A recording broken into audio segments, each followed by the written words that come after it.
ಎಲ್ರಿಗೂ ನಮಸ್ಕಾರ. ನನ್ನ ಹೆಸರು ಡಾಕ್ಟರ್ ಸೀಮಾ ದೇಸಾಯಿ ಹಾಸ್ಪಿಟಲಿಂದ. ಇವತ್ತು ಮಹಿಳೆಯರಲ್ಲಿ ತುಂಬ ಸಾಮಾನ್ಯ ಆಗಿರುವ PCOD ಬಗ್ಗೆ ಸ್ವಲ್ಪ ಮಾಹಿತಿ ತಿಳ್ಕೊಳ್ಳೋಣ.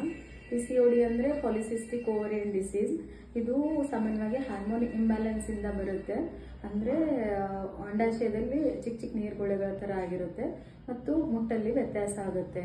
ಇದಕ್ಕೆ ಕೆಲವು ಸಾಧಾರಣ ಲಕ್ಷಣಗಳು ಅಂದರೆ ಏನು ಕಾಣ್ಬೋದು ಅಂದರೆ ಮುಟ್ಟಲ್ಲಿ ವ್ಯತ್ಯಾಸ ಆಗ್ಬೋದು, ಆಮೇಲೆ ಹೇರ್ ಫಾಲ್ ಆಗ್ಬೋದು, ಮತ್ತು ಮುಖದಲ್ಲಿ ಗುಳ್ಳೆಗಳಾಗೋದು, ಆಮೇಲೆ ವೆಯ್ಟ್ ಗೇನ್ ಆಗುತ್ತೆ ಅಂದರೆ ತೂಕದಲ್ಲಿ ಹೆಚ್ಚಳ ಆಗುತ್ತೆ. PCODಗೆ ಅಂದರೆ ಇದನ್ನು ಕಮ್ಮಿ ಮಾಡ್ಬೋದು. ಹೆಂಗಪ್ಪ ಅಂತ ಅಂದರೆ ಬ್ಯಾಲೆನ್ಸ್ಡ್ ಡಯಟ್ ಅಂದರೆ ತುಂಬ ಕರ್ದಿರೋ ಪದಾರ್ಥ, ಎಣ್ಣೆ ಪದಾರ್ಥ, ಹೊರಗಡೆ ಫುಡ್ಡೆಲ್ಲ ಅವಾಯ್ಡ್ ಮಾಡಬೇಕು. ಮನೆಯಲ್ಲೇ ಊಟ ಮಾಡಬೇಕು ಜಾಸ್ತಿ, ಅಂದರೆ ವೆಜ್ಜೀಸು ಆ ಥರ ಎಲ್ಲ ತೊಗೋಬೇಕು. ಆಮೇಲೆ ಸ್ಟ್ರೆಸ್ ತುಂಬ ತೊಗೋಬಾರ್ದು. ಆಮೇಲೆ ಡಯಟ್ ಮೇಂಟೈನ್ ಮಾಡಬೇಕು. ಇನ್ನೊಂದೇನೆಂದರೆ ಎಕ್ಸಸೈಸ್ ಎಲ್ಲ ಮಾಡಬೇಕು. ಆಮೇಲೆ ಇದ್ರ ಜೊತೆಗೆ ಡಾಕ್ಟರ್ ಪ್ರಿಸ್ಕ್ರೈಬ್ ಮಾಡಿರುವಂಥ ಮೆಡಿಸಿನ್ನ ತಗೋಬೇಕು. PCODಯಿಂದ ಗರ್ಭಧಾರಣೆ ಆಗುವುದಿಲ್ಲ ಅಂತ ಏನೂ ಇಲ್ಲ.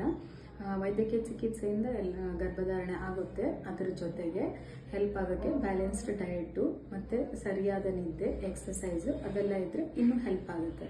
PCODನ ಇನ್ನೂ ಹೇಗೆ ತಡೆಗಟ್ಬೋದು ಅಂದರೆ ಎಕ್ಸಸೈಸ್ ಇಸ್ ವೆರಿ ಇಂಪಾರ್ಟೆಂಟ್. ಇದರಲ್ಲಿ ಏನಂದರೆ ಅಟ್ಲೀಸ್ಟ್ 30 to 40 ಮಿನಿಟ್ಸ್ ವಾಕಿಂಗ್ ಮಾಡಬೇಕು. ಅಂದರೆ ಸ್ವಲ್ಪ ಯೋಗ, ಧ್ಯಾನ ಆ ಥರ ಎಲ್ಲ ಮಾಡಿಕೊಂಡ್ರೆ ಇನ್ನೂ ಹೆಲ್ಪ್ ಆಗುತ್ತೆ. ಆರೋಗ್ಯದ ಬಗ್ಗೆ ಯೋಚಿಸಿ. ಈ ಲಕ್ಷಣಗಳು ಏನಾದರೂ ಕಂಡು ಬಂದರೆ ದಯವಿಟ್ಟು ಗೈನಕಾಲಜಿಸ್ಟನ್ನು ಮೀಟ್ ಮಾಡಿ. ಮತ್ತು ಫೈನಲಾಗಿ ಏನು ಹೇಳೋದಂದರೆ ನಿಮ್ಮ ಆರೋಗ್ಯ ನಿಮ್ಮ ಶಕ್ತಿ, ನಿಮ್ಮ ಹೆಲ್ತ್ನ ನೀವೇ ನೋಡ್ಕೊಳ್ಳಿ.